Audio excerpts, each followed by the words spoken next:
बनी हुई हैं, उसे जिंदा रखना है, उसे और अच्छा बना कर रखना है। बस इन बातों के साथ मैं अपनी बातों को विराम देना चाहूँगा। उस परिवार के प्रति हम सब की, जो हमारे लाखों वर्कर, टेक्नीशियन वर्कर हैं, आर्टिस्ट हैं, उनकी तरफ से सहानुभूति देने के लिए मैं यहाँ उपस्थित हूँ। आपको ईश्वर हिम्मत दे। आपका जो नुकसान हुआ है, जो लॉस हुआ है, उसकी भरपाई तो कभी नहीं होगी, मगर यही है कि सच्ची श्रद्धांजलि जो है उस स्टूडियो को कायम रखने में ही है, उसमें काम शुरू करने से ही है। तो हमारी तरफ से सहयोग रहेगा, आगे जो भी होगा देखा जाएगा। बहुत बहुत धन्यवाद आप सबको जो उपस्थित हैं। मैं चाहूँगा कि जो लोग चाहते हैं, जो नज़दीक रहे हैं, नज़दीक तो सारे रहे हैं, अपनी अपनी बात कहें और इसको आगे बढ़ाएं। धन्यवाद।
एक कलाकार अपनी कलाओं के द्वारा हम सब के हृदयों में अपना स्थान बनाता है, उसी तरह नितिन देसाई जी का जो कला संसार था वो सदा हमारे हृदयों में बसा रहेगा।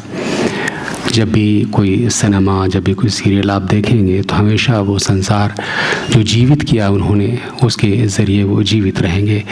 संस्कार भारती कोंकण प्रांत की ओर से हम उनको श्रद्धांजलि पर अर्पित करते हैं और राष्ट्रीय स्वयंसेवक संघ की ओर से मैं बुलाना चाहूँगा माननीय प्रांत संघ चालक सतीश मोड़ जी को कि वो आएँ और उन्हें श्रद्धांजलि अर्पित करें।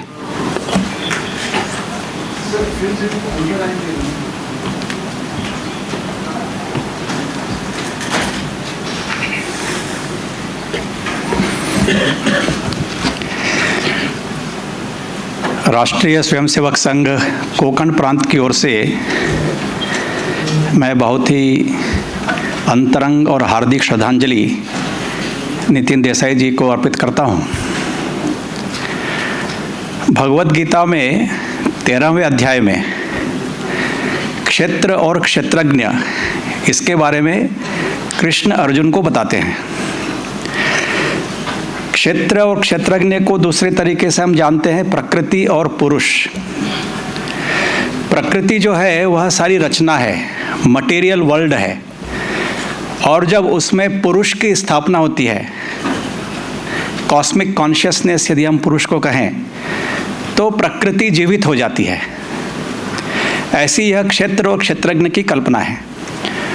और इसके बारे में कृष्ण कहते हैं कि यह जो ज्ञान है यह पूरे विश्व का सबसे अनूठा और सबसे बड़ा ज्ञान है। ऐसे प्रकृति और पुरुष की जो स्थापना है वह ब्रह्मा के द्वारा होती है। जो उसमें सुप्रीम कॉन्शियसनेस जब स्थापित हो जाती है, सारा जो खेल है वो ब्रह्मा का है। अभी यह उदाहरण मैंने आपको क्यों दिया? क्योंकि ऐसे प्रकृति और पुरुष की रचना करने वाले नितिन देसाई जी के साथ में आपने जीवन जिया है। एक प्रकृति की रचना एक आर्ट डायरेक्शन के द्वारा वो करते थे, पूरी कल्पना करते थे। और उसको उनके सहयोगी मिलकर के एक जीवंत रूप में स्थापित करते थे। और जब उस रचना के अंदर जब कार्यक्रम होते थे तो वह एक कॉस्मिक कॉन्शियसनेस के द्वारा, जिस समय तक वह कार्यक्रम वहाँ पर चल रहा है, शूटिंग चल रही है, तो वह पूरा क्षेत्र जीवंत हो जाता था। तो यदि इसको हम इस तरह से समझने का प्रयास करें तो नितिन जी ने अपने क्षेत्र में एक ब्रह्मा का कार्य किया। उनकी जो कल्पना थी वह उनके आसपास रहने वाले लोगों से कई ऊपर उठ करके थी। वह विश्व में सबसे अच्छा कार्य करना चाहते थे। तो जब ऐसे व्यक्ति हमारे बीच में नहीं रहते हैं तो एक बहुत बड़ा लॉस, एक बहुत बड़ा नुकसान हमें होता है। लेकिन इसके साथ ही यह प्रकृति की रचना है, विश्व की रचना है। जो भी आत्मा आई है शरीर में, वह अपना कर्म करके, अपना कर्तव्य करके चली जाती है। लेकिन नितिन जी ने ऐसा कार्य छोड़ा है जो आने वाले कई सौ वर्षों में उनकी याद दिलाता रहेगा। एक बार फिर से मैं नितिन जी को बहुत ही अपनी ओर से और राष्ट्रीय स्वयंसेवक संघ की ओर से श्रद्धांजलि अर्पित करता हूँ। धन्यवाद।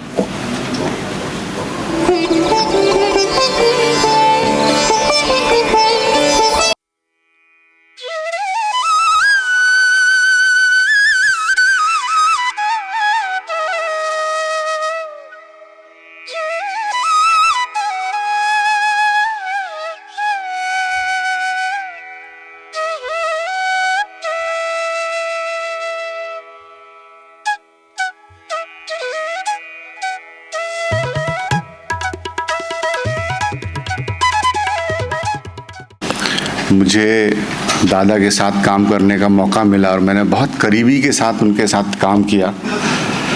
तो उनके बारे में बहुत सारे लोगों ने बोला, आप सबको ही पता है, यहाँ मैक्सिमम लोग जो बैठे हैं उनके साथ काम किया है उन्होंने, कि वो कितने कर्मठ थे, कितने डेडिकेटेड थे, किस तरह से काम करते थे, क्या क्या करते थे, वो आप सभी को पता है। मैं सिर्फ यहाँ पे उनकी एक ख़ास चीज़ जो शायद आपको भी पता होगी, कि सबको पता तो है कि सब उन्होंने स्टूडियो बनाया था करजत में, और बहुत बड़ा भव्य स्टूडियो बनाया था, पर उसके पीछे उसका पागलपन कितना था, वो किस तरह का स्टूडियो बनाना चाहते थे, वो मेरे से अक्सर शेयर करते थे। हरीश भाई, ये जो है ना, ये मेरी ज़िंदगी है, देखना इसको ऐसा बनाऊंगा मैं ना। उनका एक सपना था। आप ये सब जो विजुअल देख रहे हैं, वहाँ पे इतनी पब्लिक जा रही है, वहाँ पे लोग सेट देख रहे हैं, वहाँ पे बहुत सारी अदर एक्टिविटीज़ चल रही है, वो शूटिंग नहीं हो रही है, लोग जा रहे हैं, देख रहे हैं, सेट देख रहे हैं। वो चाहते थे कि पूरे स्टूडियो में हर जगह, हर कोने में कुछ ना कुछ एक्टिविटी चलती रहे। कहीं कोई गिटार बजाता रहे, कहीं कोई डांस करता रहे, कहीं कोई पेंटिंग करता रहे, यहाँ लोग आए और भूल जाएं। एक पूरा एक एनडी आप मित्रों, खूप म्हणजे खूपच दुःख झालं ही बातमी ऐकून। त्या दिवशी नेमका मी मुंबईत नव्हतो, नाही तर मी तिथे आलो असतो। नितीनजी, तुम्ही ग्रेट आहात आणि ग्रेट राहाल, सगळ्यांच्या हृदयात तुम्ही आहात। पण नितीनजींची एक वैशिष्ट्य मला सांगायचं आहे। एक त्यांचं इतकं मोठं वैशिष्ट्य आहे, नितीनजी, मला खूप अभिमान होता का एक मराठी माणूस अख्ख्या फिल्म इंडस्ट्रीमध्ये त्याचं इतकं नाव झालं होतं। नुसतं फिल्म इंडस्ट्री इंडियात नाही तर त्यांचं हॉलिवूडमध्ये नाव झालं होतं। हा एक मराठी माणूस होता, त्याचा मला खूप अभिमान होता। पण त्याच्याकडे जाणं माझी हिंमत नव्हती, कारण त्यांचं इतकं मोठं सगळं आणि त्यांचे बजेट्स हे मराठीला परवडणारे नव्हते असं माझं मत होतं। नंतर मी झपाटलेला 2 हा चित्रपट 3D मध्ये करायचं ठरवलं आणि त्या पद्धतीने माझं काम सुरू झालं होतं। आणि अचानक एक दिवशी मला फोन आला, आणि कोणाचा फोन? नितीन चंद्रकांत देसाईंचा फोन। म्हणजे महेशजी, तुम्ही 3D फिल्म करताय असं मी ऐकलं, मला तुम्हाला भेटायचं आहे। मी त्यांना वेळ दिली आणि ते स्वतः माझ्या ऑफिसमध्ये आले। मी तर उठून माझ्या आवाज झालो का तुम्ही इथे आलात सर, बोला बसा। तर नितीन, महेशजी, तुमची 3D फिल्म मी करणार। मी म्हटलं, नितीनजी, तुम्ही मला नाही परवडणार तुमचं एवढं बजेट। मला म्हटलं, महेशजी, तुम्ही ह्याची काळजी करू नका, बजेटची तुम्ही काळजी करू नका, तुम्ही फक्त हो बोला आणि मी करतो. आणि खरंच त्यांनी केलं आणि इतकं केलं त्यांनी, कारण ND स्टुडिओमध्ये त्यांनी अख्खा जत्रेचा सेट उभा केला आणि लोकांना वाटलं खरंच जत्रा आहे की काय. इतकं त्यांचं वैशिष्ट्य होतं, कौशल्य होतं. He was a great artist, he was a great visualizer. आणि आय वॉज व्हेरी ग्रेटफुल. त्यांचा मला सहवास लागला, त्यांच्याबरोबर मी काम केलं. त्यानंतर मी आणखीन 2 कलाकृती त्यांच्याबरोबर केल्या. अहिल्याबाई होळकरवरती आम्ही एक शॉर्ट सिरियल केली, त्यातसुद्धा त्यांनी मला खूप हेल्प केली. नितीनजी तुम्ही ग्रेट आहात, तुम्ही अशी अचानक आमच्यातून का गेलात? तुमची आम्हाला खूप गरज होती नितीनजी, या इंडस्ट्रीला खूप गरज होती. नितीनजी तुम्हाला आमच्या कोठारे विजनतर्फे, अख्ख्या मराठी फिल्म इंडस्ट्रीतर्फे मी तुम्हाला अगदी भावपूर्ण श्रद्धांजली वाहतो. I salute you Nitin ji, I salute you. You are great. मैं सुनील पाल, नितिन जी का फैन.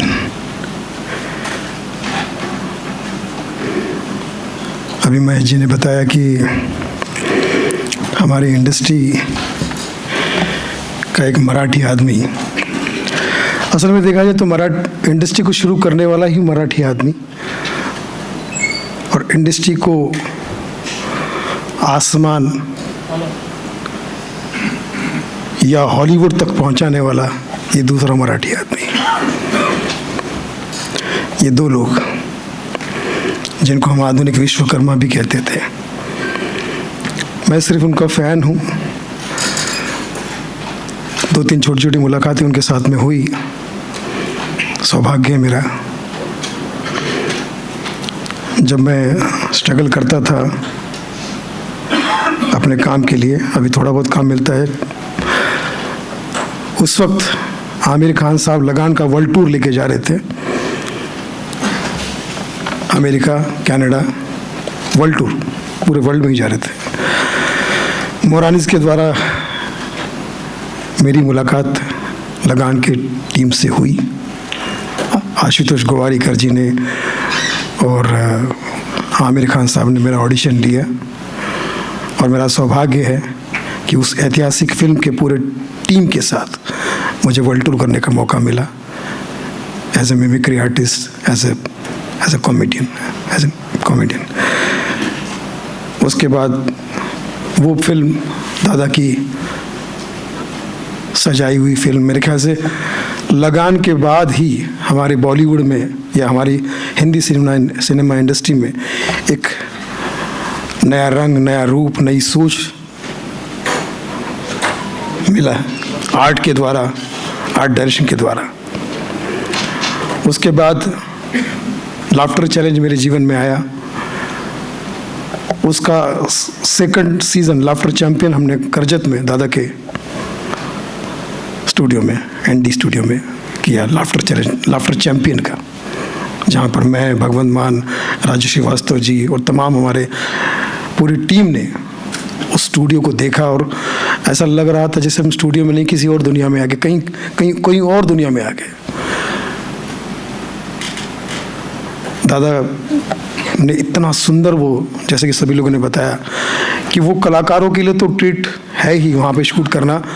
आम आदमी तक भी उसकी चर्चा, जहाँ जहाँ हिंदी सिनेमा देखा जाता है वहाँ उस ND स्टूडियो की चर्चा वहाँ पर बड़ी आन बान शान से की जाती है. और हर किसी का सपना है कि होता है ऑडियंस का कि एक बार तो ज़रूर बॉम्बे जाकर वो उस स्टूडियो को देखे. उसके बाद ZTV पर अंताक्षरी मेरा प्रोग्राम शुरू हुआ, जिसमें मैं एज ए होस्ट काम कर रहा था. तो मैंने देखा कि उसका सेट फिल्मिस्तान में लगा, और मैं उस सेट पे पहली बार रिहर्सल के लिए गया, तो एक बंदा वहाँ पर खीले वीले लगा रहा था, कुछ टिक टाक कर रहा था चीज़ों को. एक नॉर्मल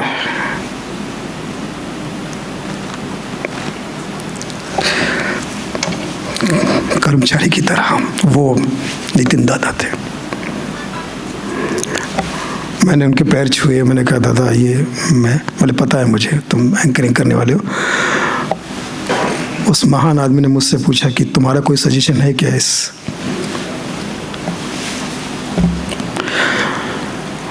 उसके बाद अभी हाल ही में एनडी स्टूडियो में भीमा कोरेगांवकर एक फिल्म का शूट मुझे करने का मौका मिला। ऐसी छोटी छोटी 3-4 यादें हैं दादा के से जुड़ी, दादा के स्टूडियो से जुड़ी। बाकी तो हम इंसान है ही इतने बदकिस्मत कि नियति के आगे हम कुछ नहीं कर सकते। मैं समझता हूँ कि मैं इनके लिए था शब्द कभी इस्तेमाल नहीं कर पाऊँगा।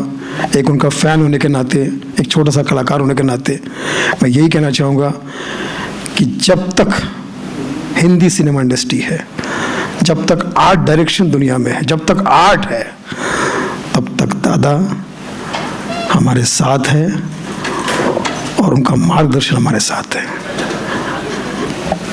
धन्यवाद।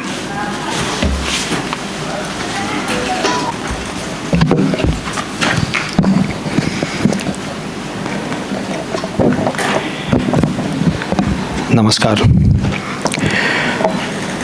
आज मैं यहाँ संस्कार भारती के राष्ट्रीय उपाध्यक्ष के रूप में आप सबके सामने इस दुर्भाग्यपूर्ण मंच पर उपस्थित हूँ। 1995 में मैं जब लंदन से रेडियो और थिएटर कर वापस आ गया था भारत, तो भगवद गीता पर एक बहुत बड़ा भव्य दिव्य धारावाहिक बनाने का सोचा। और जब टीम को इकट्ठा करने की बात हुई और प्रोडक्शन डिज़ाइन की बात हुई, तो चाहू ओर से केवल एक ही नाम मेरे सामने आया था, वो था नितिन देसाई। मुझे आज भी याद है, वर्सोवा में मेरे मित्र रवि बासवानी के घर पर हम मिले थे, और जो भी मेरा विजन था उस मथुरा के विषय में, नितिन जी ने उसमें 10 गुना अपनी क्रिएटिविटी ऐड कर दी थी उस पहले ही मीटिंग में। और ऐसा लगा ही नहीं कि हम एक दूसरे को आंकने के लिए वहां मिले हैं। तब तक तय नहीं हुआ था कि नितिन देसाई मेरा प्रोडक्शन डिज़ाइन करेंगे, लेकिन ये मन ही मन तय हो ही गया उस मीटिंग में कि नितिन जी ही प्रोडक्शन डिज़ाइनर होंगे। नीतीश रॉय जी के साथ में वो विभक्त हुए थे मेरे ख्याल से 1942 लव स्टोरी के बाद। 1992-93 में चाणक्य का सेट बना चुके थे, और दूसरा भव्य दिव्य सेट यहीं फिल्म सिटी में 5 एकड़ की भूमि पर मथुरा के नगरी का निर्माण जो हुआ, वो मेरा धारावाहिक था गीता रहस्य। उस पीरियड के विषय में बहुत कुछ तब तक ज्ञात नहीं था। जितने द्वारिका में उत्खनन हुए वो उसके बाद में उत्खनन हुए। फिर भी अपनी प्रतिभा से, अपनी दूरदृष्टि से, अपने अभ्यास से उन्होंने जो कुछ ऐड किया मेरे प्रोडक्शन डिज़ाइन में, आज तक वो धारावाहिक मेरे लिए एक जीवन का, करियर का मानक है। और उस सेट के बाद मैं ये गौरव के साथ कह सकता हूँ, वो इतने प्रोफेशनल थे कि उन्होंने बाद में मुझे एक दिन, शूटिंग हमारी 6 महीने तक चली थी 1995 में, और उन्होंने मुझे पूछा कि ये सेट इतना हमने मेहनत से बनाया है, क्या मैं प्रोड्यूसर्स को यहाँ बुलाकर दिखा सकता हूँ? मैंने कहा अवश्य दिखाइए, अवश्य दिखाइए। और एक से एक बड़े से बड़े प्रोड्यूसर वहाँ पर आकर वो सेट देख कर गए हैं। और मुझे अभिमान है कि जिस अभिमान से, जिस लगन से नितिन जी ने उस सेट को बनाया था, इंडस्ट्री ने उनको वो पूरा मौका दिया अपनी प्रतिभा को और भी उजागर करने का। और आगे चलकर नितिन चंद्रकांत देसाई क्या बने वो हम सब जानते हैं।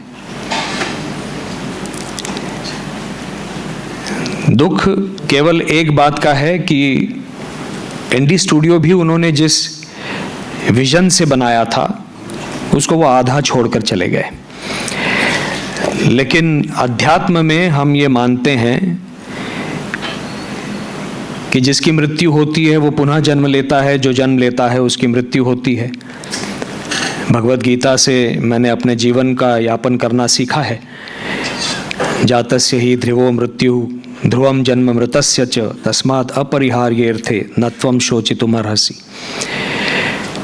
इसलिए मेरा ये मानना है कि जो एनडी स्टूडियो उनके हृदय में, उनके रोम रोम में इतना बसा था, जिस भी कारणवश उन्होंने ये दुर्भाग्यपूर्ण निर्णय लिया, दुर्भाग्यपूर्ण ही है क्योंकि ऐसे प्रोडक्शन डिजाइनर की क्षति,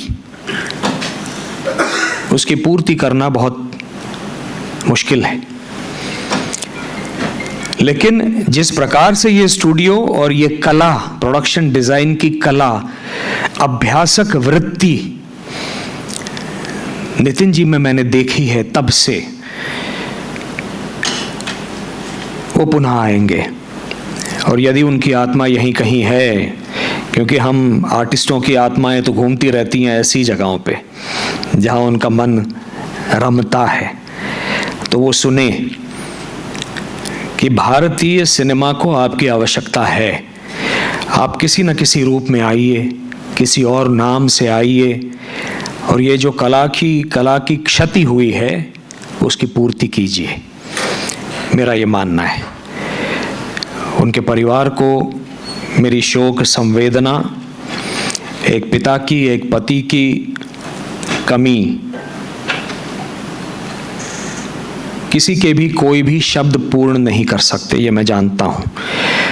लेकिन भारतीय सिने सृष्टि अपने संवेदना के माध्यम से आपको बल देने का प्रयास कर रही है।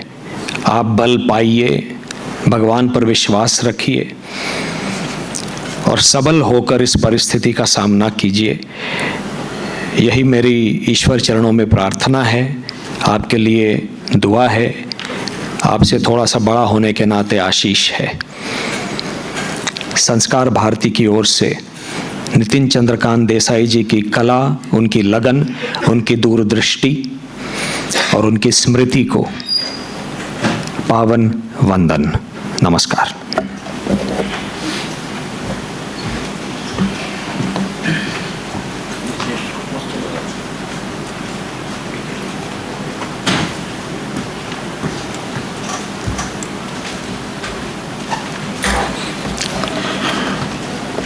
नमस्कार, मी दिलीप ठाकूर. खरं तर अशा प्रसंगी नेमकं काय बोलावं, कसं व्यक्त व्हावं, म्हणजे काय ह्या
सबने अपने अपने एक्सपीरियंस, अपनी अपनी बातें जो कुछ वक्त सबने दादा के साथ गुजारे वो सबके सामने रखी।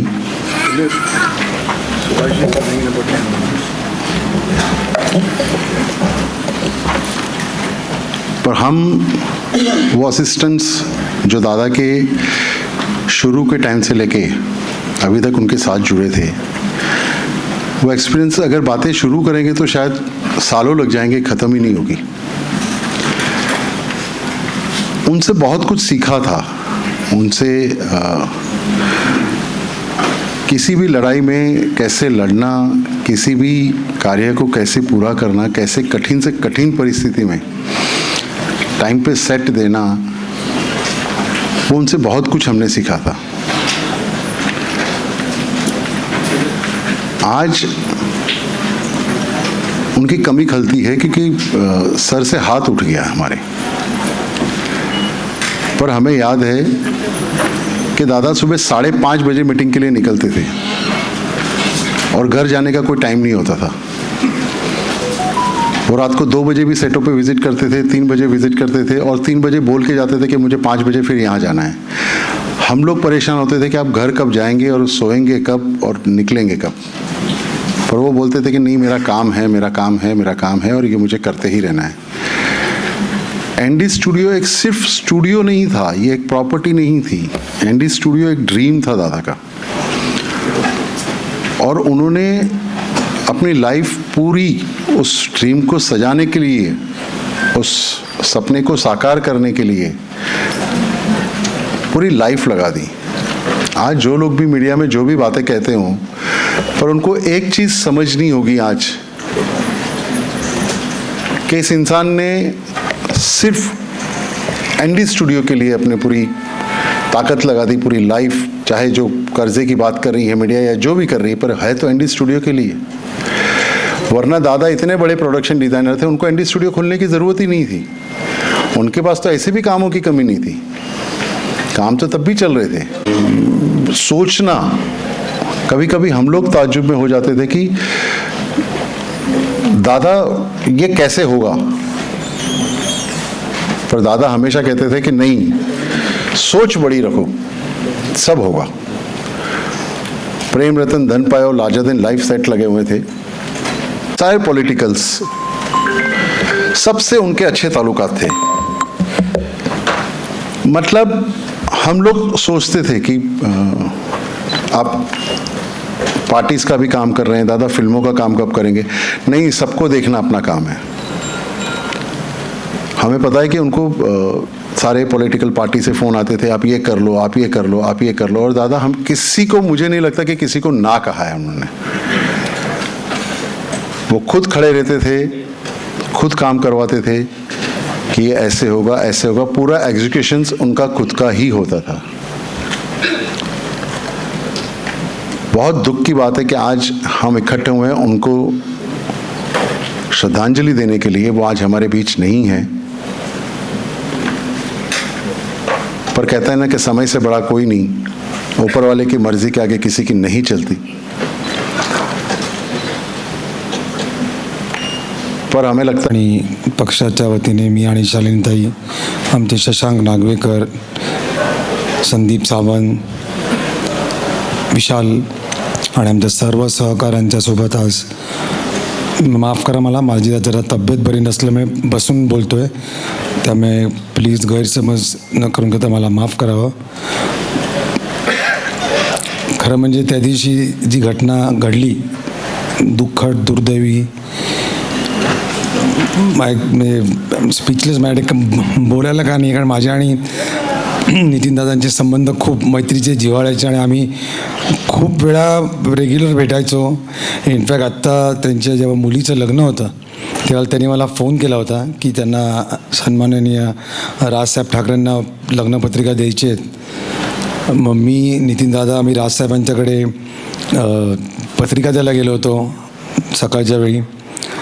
छान नितीनदादांनी राजसाहेबांच्या सोबत गप्पा मारल्या,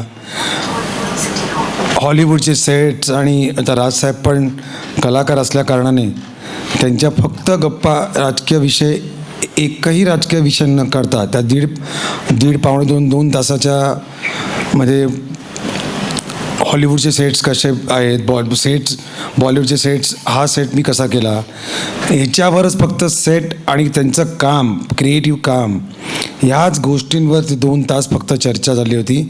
आणि मी माझं भाग्य समजतो की मला खूप अनेक गोष्टी मी पण तुमच्यासारखाच प्रेक्षक आणि आपण मोठ्या पडद्यावर हे भव्य दिव्य काय एक भव्य दिव्य आहे असं बघतो, पण त्याच्या मागे नितीनदादांची आणि त्यांच्या संपूर्ण टीमची, एनडीच्या संपूर्ण ग्रुपच्या संपूर्ण टीमची काय मेहनत असते, काय करत असतील रात्रंदिवस काम. दादाचं क्रिएटिव्ह माइंड, दादांचं 24 तास, मला असं वाटतं ते झोपेत पण त्यांचा हात विचार असं की हा सेट मी कसा डिझाईन करणे, हा सेट मी कसा बांधीन, एवढं स्वतःला झोकून दिलं होतं दादांनी त्यांच्या कामात. आणि दुर्दैव आहे दादांबरोबर असं व्हावं. माझं इनफॅक्ट माफ करा, मी आपला जास्ती वेळ घेणार नाही, पण मला राहवत नाही मला म्हणून बोलतो आहे की इनफॅक्ट जायच्या दादांच्या 15-20 दिवस आधी माझं त्यांचं बोलणं झालं होतं. मी त्यांना फोन केला होता की दादा तुम्ही नवीन चित्रपट सुरू करताय असं मला कळलं. मला असं वाटतं, if I am not wrong, Maharana Pratap मला असं वाटतं त्याचं चित्रपटाचं नाव, तर मला माहिती मला बहुतेक हे नाव असावं. मी म्हटलं दादा एक विनंती होती, आमचे एक सहकारी आहेत, त्यांना जर का एक असं काम आहे, तुम्ही बघा त्यांचं काम दिलं तर बरं होईल तुमच्या ह्याच्यामध्ये. तर अरे आम्हाजी असं काय करताय तुम्ही मला पहिल्यांदा काम दिलं आणि मी करणार नाही का? नाही तुम्ही त्यांना पाठवा, मी देतो त्यांना काम. दादा त्यांना भेटले, त्यांना झालं नाही तुम्ही काम करा, चांगलं काम करा, आणि त्यांना काम देखील दिलं होतं. आणि प्रत्येकाच्या अडीअडचणीत जाऊन जाणारा माणूस, प्रत्येकाच्या सुखादुःखात सहभागी होणारा माणूस, त्यांच्याबद्दल अशा गोष्टी जेव्हा कानावर आली सकाळी, मला सकाळी जेव्हा मला कळे ना, मी काय आय वॉज स्पीचलेस, काय बोलणार काय याच्यावर. पण दिवसभरात जे काय चालू होतं याच्यानंतर नक्की एका गोष्टीची चीड आणि संताप नक्की व्यक्त करावाची इच्छा होते इथे, की ज्या प्रकारे तुम्ही आमच्या दादांना घेऊन गेलायत त्या प्रकारे मी माझ्या पक्षाकडनं मागणी करतोय, ऑलरेडी राजसाहेबांनी देखील केलेली आहे, या सर्व गोष्टींची सखोल चौकशी व्हायला पाहिजे. आणि हे जे कोण याच्या मागे कल्प्रिट असतील त्यांच्यावर कडकडीत शिक्षा ही त्यांना शासन झालं पाहिजे. ही आमची या राज्य शासनाकडे, आमच्या पक्षाची, मनसेची आणि मनसे चित्रपट सेनेची एक मनसेचा जबाबदार पदाधिकारी मी नक्की करतोय, आणि आम्ही ऑलरेडी केली देखील आहे. आणि याचा नुसती मागणी करून आम्ही गप्प बसणार नाही आहोत, याचा पाठपुरवठा देखील आम्ही करणार आहोत, राजसाहेब स्वतः करणार आहेत. पण एक नक्की सांगतो सगळ्यांना, आम्ही तुमच्या सोबत आहोत, एक परिवार आहोत. याच्यामध्ये कुठल्याही प्रकारचं नीच घाणेरडं आम्हाला राजकारणावर आणायचं नाही आहे, पक्ष आणायचं नाही आहे. आपण एक परिवार आहोत. मागे देखील असंच एक राजू सप्त्यांच्या बाबतीत गोष्ट घडली होती, त्यावेळेला देखील आम्ही त्याचा पाठपुरवठा केला होता. आणि मग तुम्हाला माहिती असेल काही लोकांना पुढे काय झालं होतं ते. पण यावेळेला तसं होणार नाही, त्या लोकांना शिक्षा आणि शासन हे नक्की होणार, माझा राज्य शासनावर विश्वास आहे. फक्त माझी जाता फक्त एकच विनंती, माझी हात जोडून माझ्याकडनं, शालीनताईंकडनं हात जोडून नम्र विनंती आहे, कृपा करून कुठल्याही अशा गोष्टी तुमच्या डोक्यात, तुम्ही काम करताय, तुम्ही रात्रंदिवस काम करताय.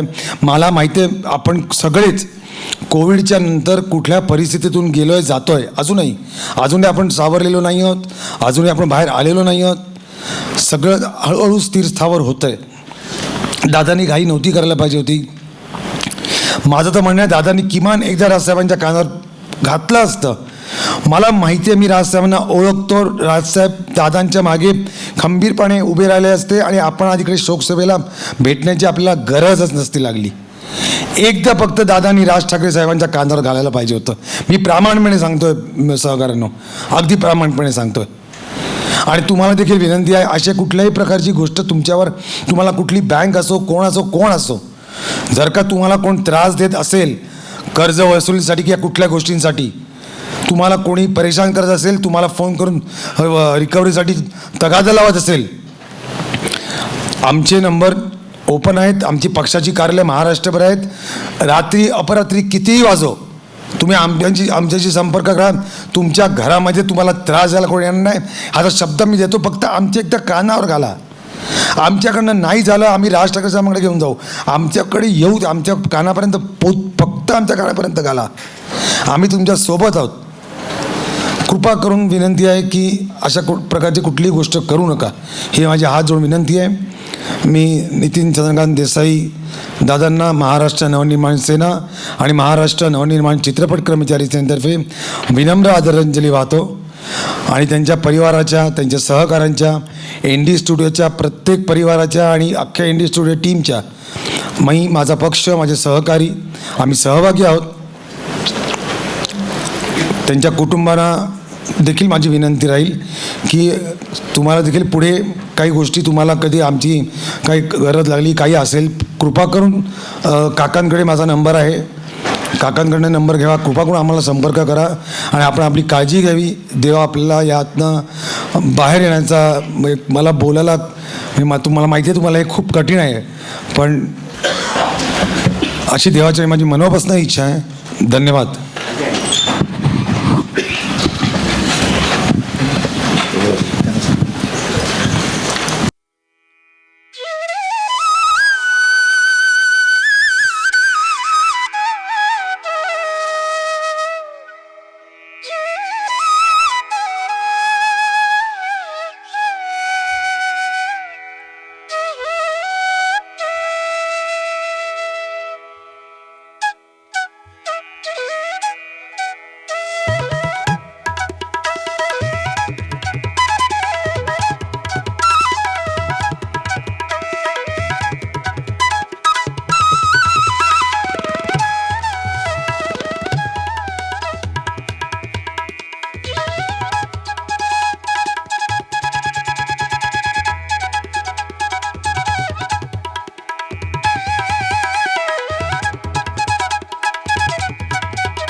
आज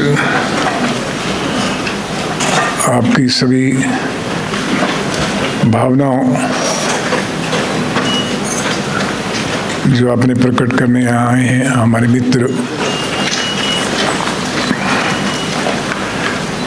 नितिन देसाई जी के यहाँ,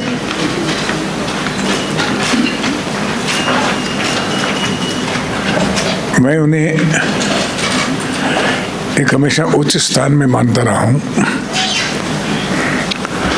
वो आर्टिस्ट भी थे, टेक्नीशियन भी थे, एंड आर्ट एंड क्राफ्ट के माहिर थे। आज से नहीं, मैं उनको 1980 से जानता हूँ और मेरा जो एक्सपीरियंस उनके साथ रहा वो ये था कि 1991 में मैंने जब फिल्म इंडस्ट्री की तरफ से एक स्टेज शो किया था, सिनेमा 100, तो वो मेरे कॉन्सेप्ट में बहुत बड़ा शो था। तो मैं सिर्फ नितिन जी को ही याद किया। मैं आपको एक बात बताना चाहता हूँ कि भारत में कभी भी ऐसा शो नहीं हुआ जिसका स्टेज नॉर्मली 60 फुट लंबा होता है या 80 फुट होता है, और हमने बनाया, नितिन जी ने बनाया 160 फुट का स्टेज 3D, जिसमें हमारी इंडस्ट्री ने, पूरी इंडस्ट्री ने पार्टिसिपेट किया। 42 स्टार्स थे, 200 म्यूजिशियन, 150 डांसर्स, और सब बड़े से लेके छोटे आर्टिस्ट तक उस शो में मौजूद थे, जो सेलिब्रेशन ऑफ सिनेमा 100। तब से मैं उनको बहुत करीब से देखा और उन्होंने जो तरक्की की अपने जीवन में, सिर्फ अपने सच्चाई, कला, ऑनेस्टी और हार्डवर्क से की। बहुत कम आर्टिस्ट हैं हमारी इंडस्ट्री में जो कि इतना बड़ा स्थान पाया, उन्होंने इतना इंडस्ट्री के बारे में सोचा कि उनके लिए इतना बड़ा स्टूडियो बनाया और डे नाइट काम किया, और जिस तरह से उन्होंने प्रस्थान किया वो एक बहुत दुखद घटना है, दुखद बात है, आप सबको मालूम है। आज आप विस्लिंग आए सब लोग, और खासकर मिसेस नितिन जी को, उनके ब्रदर को, उनकी बेटियों को, दोनों को मेरी पूरी संवेदना है, आशीर्वाद है कि आपको ईश्वर स्ट्रेंथ दे, वो शक्ति दे, और जो उनका विजन है, जो उनके एस्पिरेशन थी, वो आप बेटियां पूरी करेंगी, ये मुझे विश्वास है। संकट आता है सब में, संकट चला जाता है, लेकिन कुछ लोग संकट से घबरा जाते हैं। मैं बहुत आश्चर्य में हुआ क्योंकि मैंने उनसे बड़ा योद्धा देखा ही नहीं था।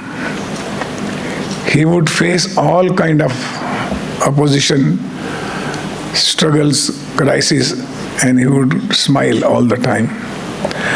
अभी लास्ट मुलाकात भी मेरी पिछले साल हुई थी, जब हम एक प्रोजेक्ट बनाने वाले थे जो कि पिछले 75 साल 1947 पहले क्रांतिकारियों के बारे में, 75 क्रांतिकारियों की एक डॉक्यूमेंट्री बनानी थी हमको।